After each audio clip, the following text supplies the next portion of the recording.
고린도후서 4장 16절부터 18절까지 같이 한 목소리로 봉독하겠습니다. 그러므로 우리가 낙심하지 아니하노니 우리의 겉사람은 낡아지나 우리의 속사람은 날로 새로워지도다. 우리가 잠시 받는 환난에 경한 것이 지극히 크고 영원한 영광에 중한 것을 우리에게 이루게 하리니 우리가 주목하는 것은 보이는 것이 아니요 보이지 않는 것이니 보이는 것은 잠깐이요 보이지 않는 것은 영원합니다. 아멘. 계속해서 바울이 고난 중에도 낙심하지 않은 이유라는 제목으로 하나님 말씀 전하도록 하겠습니다. 오늘 사도 바울은 낙심하지 아니하노니 우리의 겉사람은 낡아지나 우리의 속사람은 날로 새로워지도다 이렇게 말씀하고 있습니다. 여러분, 우리 사람은 겉사람이 있고 속사람이 있습니다. 우리 헬라에도 사람에 대해서 사람의 구성을 보통 학자들마다 2분설, 3분설 이렇게 말하지만 이 단어 자체가 헬라에도 보면 소마라는 단어가 있어요. 소마는 몸이라고, 그냥 몸이라고 하고 이 사람의 몸을 전체를 몸이라고 소마라고 하는데 이 소마를 또 셋으로 나누죠. 온이, 혼과 혼과 몸. 그래서 육체가 있고 사르크가 있고 푸시케가 있고 그리고 푸뉴마 이렇게 셋으로 이렇게 나눠져 있어요. 우리가 겉으로 볼 때 몸 소마 이게 하나 같지만 크게 나누어서 성경을 그래서 사람을 겉사람과 속사람이 있다고 이렇게 말씀하고 있습니다.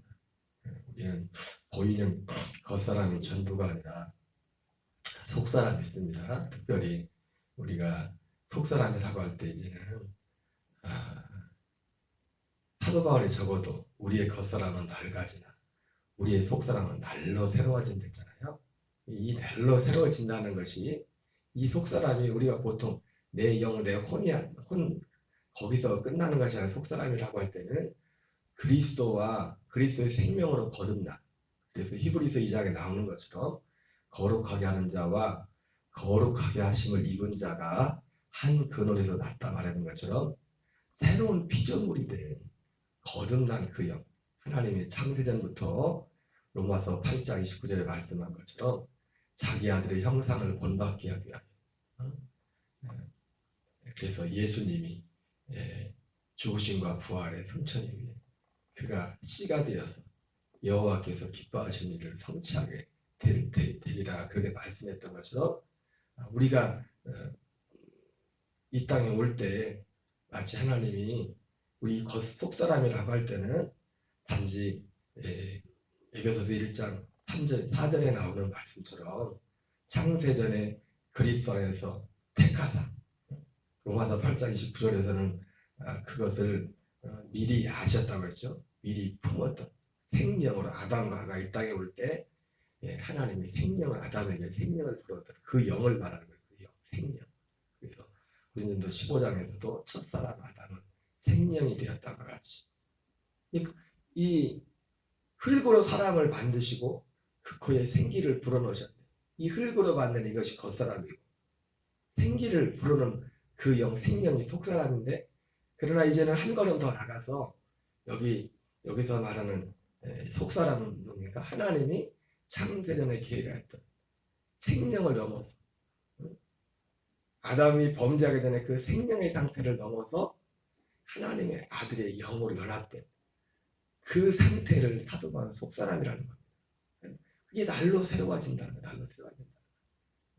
예수님이 요한복음 10장 10절에 말했던 것처럼 내가 온 것은 양으로 생명을 얻게 하고 더 풍성히 얻게 하지 말씀했던 거죠. 그래서 우리가 흔히 말하기에 구원을 그래서 생명 구원이라고 하는 거예요. 생명을 얻어서 생명이 자라가는 거예요. 이 생명이 자라간다는 것은 여러 가지로 표현하고 있죠. 그 생명이 하나님의 아들 육신의 생명이 자라가듯이 우리의 속사람이 이게 날로 새로워진다는 거 뭐냐면 여러 가지로 표현할 수 있지만 우리의 속사람이 거듭난 우리의 속사람이 계속 자라간다는 겁니다. 이건 계속 자라가는 것이 가만히 있다고 자라가는 게 아니죠. 우리가 여러분 새벽에 나오고 기도하고 말씀을 듣고 또 듣고 믿음으로 순종하고 일하는 모든 것들은 사실 뭐냐면 우리의 속사람이 자라가는 과정이에요. 그래서 우리가 막연하게 하나님 앞에 설 때 근데 우리가 흔히 구원을 십자가만 구원이라고 생각하면은 십자가에서 구원이 끝난다고 생각하면은 뭐 어차피 뭐 십자가 은혜로 죄 용서받아 똑같이 죄 용서 그게 아니라 죄 사함 이후에 아들의 생명으로 거듭나다. 그 생명이 자라가는 그러니까 마태복음 25장에 나오는 것처럼 예수님이 생명 받는 거는 제가 지지난주에 말씀을 전했지만은 생명 받는 건 똑같이 한 달란트를 받는다고요. 약속에 한 달란트 한 데나리온을 받지만 그게 생명을 받는 거잖아요. 하나님이 약속한 히브리서 11장 39절 40절에 이들이 하나님 앞에 증거를 받았지만 약속은 받지 못했다. 이는 우리로 하여금 우리로 인하여 저들이 그 약속을 받고 그 약속을 누가 먼저 받았습니까? 원래 그 약속 그렇게 이른 아침부터 나가서 더위에 무릅쓰고 수고한 것 같은 그 앞서간 그 히브리서 11장의 대표죠. 믿음의 사람들 같은 그 사람들이 그 약속을 바라고 먼저 그렇게 왔지만은 요한복음 4장 말씀처럼 예수님 제자들이 그들은 수고하였고 너희는 지금 수고하는 그 열매를 거둔다. 그 제자들이 먼저 그 약속. 그러나 똑같이 하늘을 봤다. 똑같은 하나님이 약속했던 하나님이 창세전에 약속했던 그 생명, 아들의 생명을 거둔다. 그러나 그 생명을 받는 건 똑같지만 결과는 전혀 다를 수 있어요. 왜? 5달란트, 2달란트, 1달란트 받더라니. 하나님이 달랐잖아요. 5달란트, 2달란트 그 생명을 받아가지고 그 생명으로 끊임없이 이 경건의 훈련을 내서 믿음 안에서 순종하고 우리의 생명이 자라갈 때 사도 요한이 요한서신에서 어린 아이들아, 청년들아, 아비들아 할 것처럼 여러분 교회에도 나와도 육신적으로는 막 하라복, 제일복 이제 이 세상을 다 끝날 육신의 장막을 벗을 때에서도 어떤 분은 영적으로 이 생명으로 보면 어린아이 상태 아니 어린아이 상태가 아닐 수도 있고 어떤 사람은 그렇지 않은데 그 육신적으로 보는 나이와 영의 나이가 전혀 다를 수가 있어요. 영의 나이라는 것은 꼭 신앙 연수가 많아서 영의 나이가 많다는 게 아니라 그것이 그 생명의 자라만큼 다른 말로 말하면 그리스도의 형상을 얼마만큼 담고 그 생명으로 그 믿음으로 살고 있느냐. 그래서 그러니까 죄송한 말씀이지만 엄밀한 의미에서 보면은 그러니까 우리가 이 생명이 자라가는 데서 그래서 제일 중요한 게 예배잖아요. 예배보다 중요한 게 없어요. 그럼 맨날 교회에서 살라는 내용 얘기가 아니라 모든 기본은 예배란 말이에요. 그래서 사도 베드로도 디모데 전서에서 말씀과 기도로 내가 거룩해진다. 그렇게 말씀했던 건 결국 예배란 말입니다. 근데 이런 것들 하나하나도 하나님 앞에 갔을 때는 물론 그 자체가 목적은 아닙니다. 자체가 목적인데 그것이 하나의 보통 예전에 옛날 선배 목사님들이 말했던 거죠. 은혜의 수단이라고 하죠. 은혜의 수단. 이것을 잘 활용한 사람과 안 한 사람은 다른 겁니다. 5달란트, 2달란트 받아서 가서 부지런히 그걸 일을 해가지고 남겼지만은 1달란트 받아서 땅에 그대로 묻었단 말이에요. 착각을 했죠. 은혜에 대해서 착각을 한 겁니다. 은혜는 그런 게 아니에요. 은혜라고 할 때는 그것이 전적으로 그 은혜의 실제가 하나님께 속한 것이기 때문에 주님으로 사람이 만들 써놓은 것이기 때문에 그걸 은혜라고 하지. 그렇다고 가만히 앉아가지고 가만히 있다고 그 은혜가 오는 게 아니에요. 심지어 성경은 뭐라 합니까? 세례요한의 때부터 천국은 침노를 잘하는. 여러분 은혜의 실제가 뭡니까? 하나님 나라는 은혜란 말이에요. 침노하는 자는 빼앗느니라. 가만히 있다고 그냥 오는 게 아니에요. 실제 은혜 받았다는 사람도 결국 나중에 보면 어떻게 합니까? 하나님 은혜를 주지만 그 마음에 어떤 마음을 주십니까? 먼저 그걸 받기 전에. 그 은혜를 받기 전에 은혜를 갈망하는 그 마음을 준단 말이에요. 구하는 바. 그래서 그것을 구하게 해가지고 그걸 얻게 한다고. 이게 하나님의 은혜를 우리에게 이루셨던 법칙. 그래서 존 웨슬레 목사님 같은 경우도 은혜를 5단계로 하잖아요. 은혜를 그냥 뭉뚱그려서 은혜라고 하잖아요. 프리벤팅 그레이스, 선행하는 은혜. 그 다음에 컨빈싱, 확신시키는 은혜. 아, 내가 뭐가 문제가 있구나. 그래서 갈망하게 하는 은혜. 그리고 의롭게 하는 은혜. 그 목사님이 그렇게 했다는 거예요. 성화시키는 은혜. 그리고 영화시키는 은혜. 뭐 이렇게 나눴지만, 그래서 오늘 지금 말이 좀 나왔는데, 오늘 사도 바울이 겉사람은 낡아야 되나, 우리의 속사람은 새롭게 된다.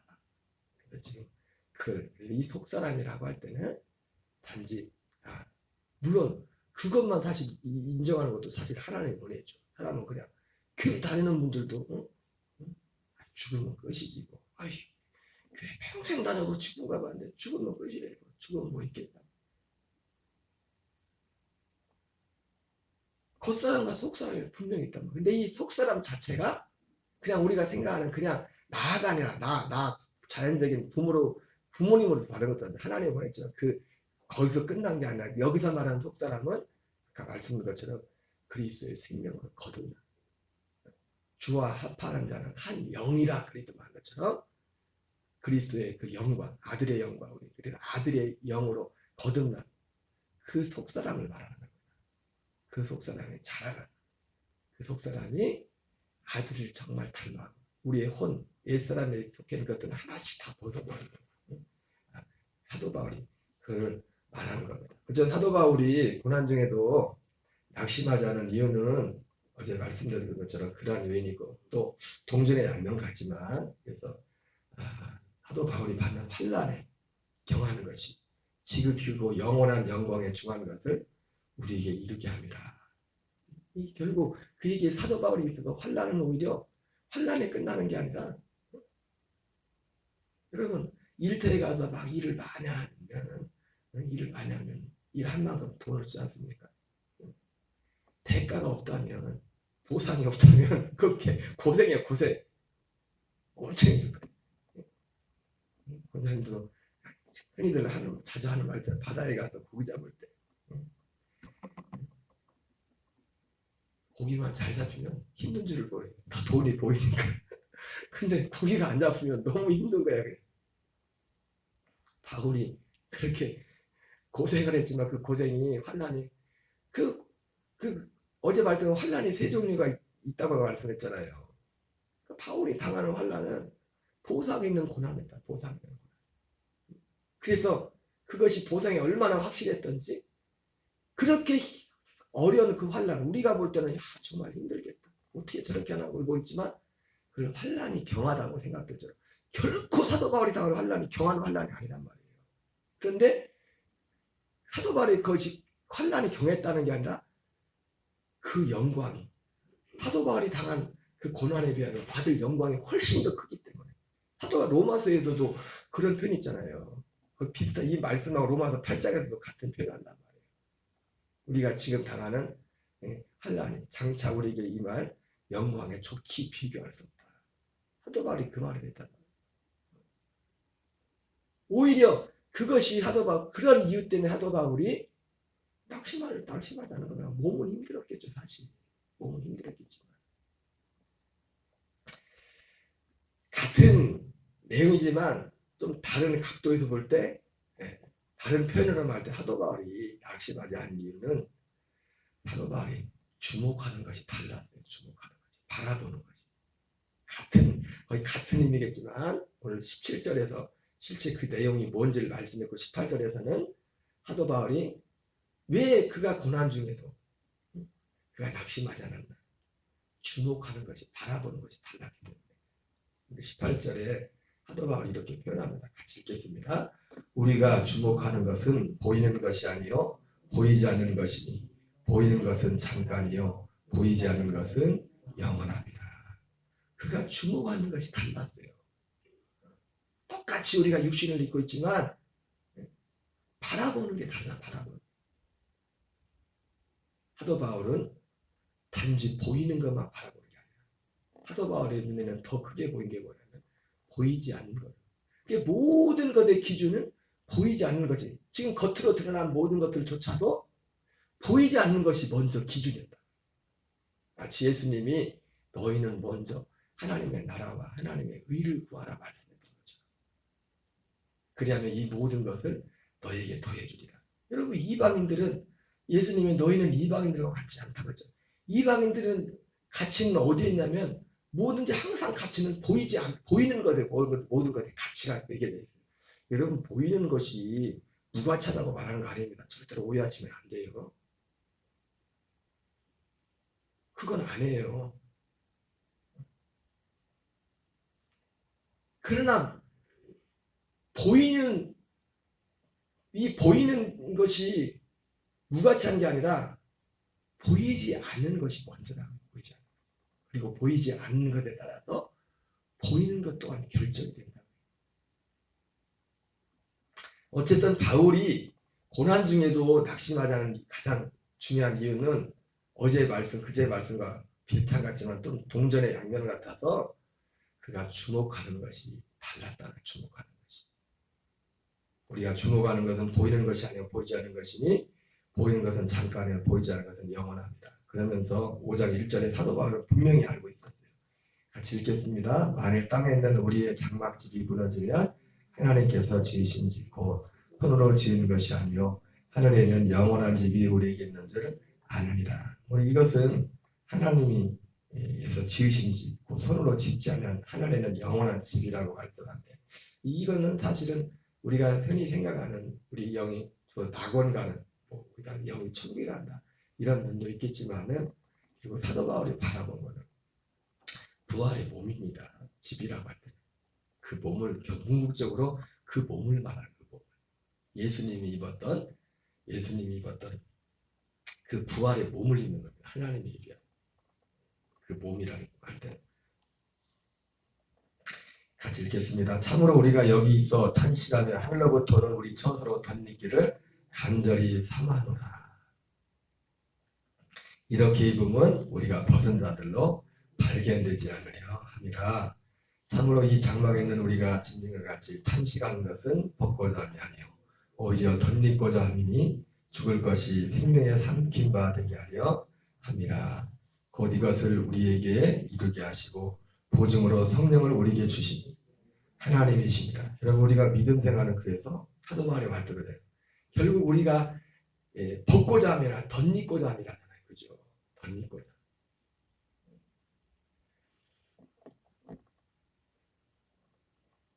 우리의 육신의 장막을, 이 옛사람, 이 겉사람의 장막을 벗는 목적도 이것을 벗고자 함이 아니라 새로 덧입고자 함이라.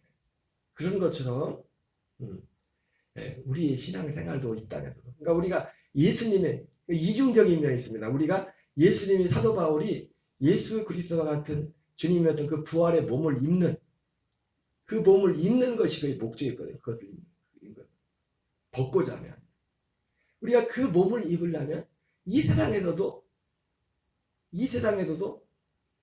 우리가 새로운 몸을 입고 살아야 돼요. 그게 뭡니까? 사도 바울은 그걸 그리스도로 옷 입고 살아요. 그리스도로 옷 입고. 그리스도로 옷 입고 사는 거예요. 제가 왜 이 말씀을 드리냐면, 사도 바울이 내가 벗고자 함이 아니라 덧입고자 함을 했잖아요. 내가 예수 그리스도와 함께 십자가에 못 박혀 죽었나. 예수님과 함께 죽는 게 중요한 건 뭐냐면 그 죽는 것 자체가 목적이 아니에요. 그래서 난 죽었다 하고 아무 말도 그게 아니라 그리스도의 생명으로 나타나게 하는. 그렇기 때문에 그리스도의 생명으로 나타나는 것은 하나님 나라 천국으로 사는 거잖아요. 하나님의 생명. 그러니까 어떤 면에서 보면 물론 이런 내용도 없이 그냥 무턱대고 해석하는 사람들은 그냥 세상적인 어떤 마인드를 그냥 끌어다가 절대 긍정, 절대 희망, 절대 믿음 막 그렇게 말하시는 분들이 있는데, 그거는 똑같이 똑같은, 꼭 그렇다고 그 말한다고 똑같은 의미는 안 해요. 이건 예수 안 믿는 사람들도 긍정적인 사고방식, 밝게 산다, 막 이런 말들 하거든요. 그거하고는 다른 겁니다. 보고만 해서. 근데 어쨌든 그거랑은 다르지만, 그건 다르지만은 우리가 이 땅에서 그리스도로 옷 입고 산다는 것은 어떻게 보면 어떤 면에서는 절대 긍정이라는 의미에서는 똑같아요. 전혀 다르지만 세상에서 말하는 절대 긍정과 긍정적인 사고방식. 근데 사람들은 이 긍정적인 사고방식을 어디다 끌어놨어요? 이 세상에 부귀영화를 이 세상에 육신의 어떤 것을 이루는 데. 다시 한번 말씀드리지만 여러분 이 세상 것이 무관차다는 게 아닙니다. 그러나 그리스도로 옷 입고 산다는 것. 이것 또한 절대 긍정이야. 하나님 나라니까. 하나님 나라 사는 거예요. 그러니까 우리가 이 땅에서 사도 바울이 그러니까 하나님 나라는 먹고 마시는 것이 아니라 성령 안에서 의와 희락과 평강이라고 이렇게 말을 했는데, 그런 것처럼 바울이 우리가 벗고자 함이 아니라 덧입고자 함이 아니라, 이 덧입는 것은 결국 나중에 예수님 같은 궁극적으로는 생명의 부활의 몸을 입는 거죠. 그거로 덧입는 거거든요. 그것이 우리에게 그것을 바라보는 사람들은 이 땅에서도 우리가 벗고 입는 일을 하는 겁니다. 옛사람을 벗어버리고 새 사람으로 매일 덧입는. 근데 벗어버리는 것도 목적이 뭐예요? 덧입기 위해서. 사도 바울이 로마서 6장에서 생명이 나타나게 합니다. 그리스도의 생명이. 우리는 이 땅에 육을 입고 있을 때는 뭘 덧입는 거예요? 그리스도의 생명을 덧입는 겁니다. 이 생명을 덧입어 사는 사람들이 결국 궁극적으로 이 육신의 장막을 벗고서 실제로 예수님이 부활할 그 몸을 입었던 것처럼 그 몸을 입는 겁니다. 그래서 이것을 사도 바울은 히브리서에서 이것을 우리가 새 언약으로 산다고 하고 있고, 그래서 새 언약으로 사는 이것이 영원한 기업의 약속이라고 해요. 영원한 기업의 약속. 어쨌든 사도 바울은 이 고난 중에도 낙심하다는 이유는 주목하는 것이 달랐다. 주목하는 것이, 다른 말로 말하면 사도 바울은 자랑이 달랐어요. 자랑하는 게 달랐어요. 자랑하는 것이. 그게 자랑. 제가 가끔 예전에, 요즘은 별로 그런 말 하지만, 예수님 사람들이 이렇게 보여가지고 요즘은 그런 말씀도 잘 안 하죠. 한다는 얘기가 이 세상 얘기를 하는데 아무개나 막 그 예수 믿는 사람도 아니야. 막 대박이 터졌대. 막 해가지고 누가 뭐가 막 그런 말 들으면 막 괜히 마음이 이상해요. 그 예수 안 믿는 사람들은 잘된 게 부러워. 그 잘됐다는 게 나쁘다는 게 아니라 바울은 그 자랑이, 주목하는 게 달랐다는 건 뭐냐면 그의 자랑이 달라. 자랑이. 여러분 저도 목사기 때문에 교인들이 다 쓰러져가는 집보다 좋은 집에 사는 게 더 즐거워요. 감사해요. 다 쓰러져가는 차보다 그래도 좀 단든한 차 타는 것이 목사 입장에서 기쁘죠. 그러나 그게 우리의 자랑은 아니에요. 자랑은. 결코 그런 것이 우리의 자랑은 아니에요. 우리의 자랑은 다른 거란 말이에요. 사도 바울이 여기 이 얘기를 계속 하다가 지금 하다가 11절에 그런 말 하잖아요. 우리가 다시 너에게 자칭하는 것이 아니요 오직 우리로 말미암아 자랑할 기회를 너에게 주어 마음으로 하지 않고 외모로 자랑한 자들을 대답하게 하려는 것이다. 이 외모로 자랑한 자들에게 뭔가 사도 바울의 자랑이, 그리스도 안에서 바울이 그의 자랑이 바뀌었다는 거예요. 그래서 이 고린도후서 우리가 잘 아는 15장 16절에도 사도 바울이 이런 의미도 있어요. 그러므로 우리가 이제부터는 어떤 사람도 육신을 따라 알지 아니하노라. 비록 우리가 그리스도 육신을 따라갔으나 이제부터는 그같이 알지 않아라. 사도 바울이 그리스도를 만나고 나서 사도 바울이 은근히 종교 생활하면서 유대교를 믿으면서 사도 바울이 지금 그리스도를 만나기 전과 후가 달라졌는데 만나고 나서 주목하는 게 달라졌고 자랑하는 게 달라졌어요. 그래서 이 16절도 이제부터는 예수님도 육신을 따라갔다. 겉만 보고 예수님을 봤단 말이에요. 아무도 이제는 그렇게 보지 않는다는 거죠. 그래서 그 앞에서 이 말을 하기 전에 외모로 겉을 가지고 자랑하는 자들에게 내가 대답하라. 진짜 자랑이에요. 바울이 물론 여러분 우리 교인들끼리도 예를 들면 세상에 어떤 일이 이렇게 잘 되면 칭찬해야지 해줘야죠. 경축하도 해주고 또 그렇다고 해가지고 제가 뭐 속사람이 잘 돼야지 겉사람 또 그러라는 건 아니에요. 또 사람들도 오해하지 마세요. 그러나 우리는 결코 내 개인적인 생각에는 내가 스스로 그러면 안 된다는 게 내가 세상에 자랑하지 말라고. 그래서 제가 아는 신학에 지내는 목사님이 옛날에 그런 말씀 하더라고요. 세상 거 자랑하는 사람은 예를 들어서 차를 하나 사고 그 젊은 부부인데 그 교회도 좀 사업하시는 분들 사업을 그래도 잘하나 봐요. 교회에서 헌신도 많이 하시는 분인데 어느 날 차를 샀는데 차가 그게 2대인가 3대인가 가지고 그런데 교회 올 때 타고는 차가 다르고 밖에서 타고 다니는 차가 다르대. 쉽게 말해서 교회 올 때는 아반떼 타고 온다고 예를 들자면 밖에 나갈 때는 벤츠를 타고 다니나 봐요. 주일날은 일부러 벤츠를 안 타고. 나 같으면 우리 그런 세상 자랑하는 것 같으면 못 타고 오겠어요? 벤츠 타고 오겠죠. 나 벤츠 타고 다녔다고. 근데 오히려 그것이 교인들에게 부담이 될까봐 벤츠를 안 타고 오고 지금 아반떼를 타고 나가. 우리 세상 사람 같으면 자랑하고 싶다. 일부러라도 빚을 내서라도 그걸 사가지고 타고 다닐 텐데 사람들한테 보여주려고. 바울이 낙심하지 않은 이유는 그의 주목하는 것이 자랑하는 것이 다른 데 있습니다. 여러분 오늘 한날도 우리의 믿음이 이 안에서. 그러나 다시 한번 말씀드립니다. 하나님이 덤으로 이 세상 것은 덤으로 주시는 거예요. 덤도 많이 받으시기 바랍니다. 주기도문으로 마치겠습니다. 하늘에 계신 우리 아버지여, 이름이 거룩히 여김을 받으시오며 나라의 마음이시며 뜻이 하늘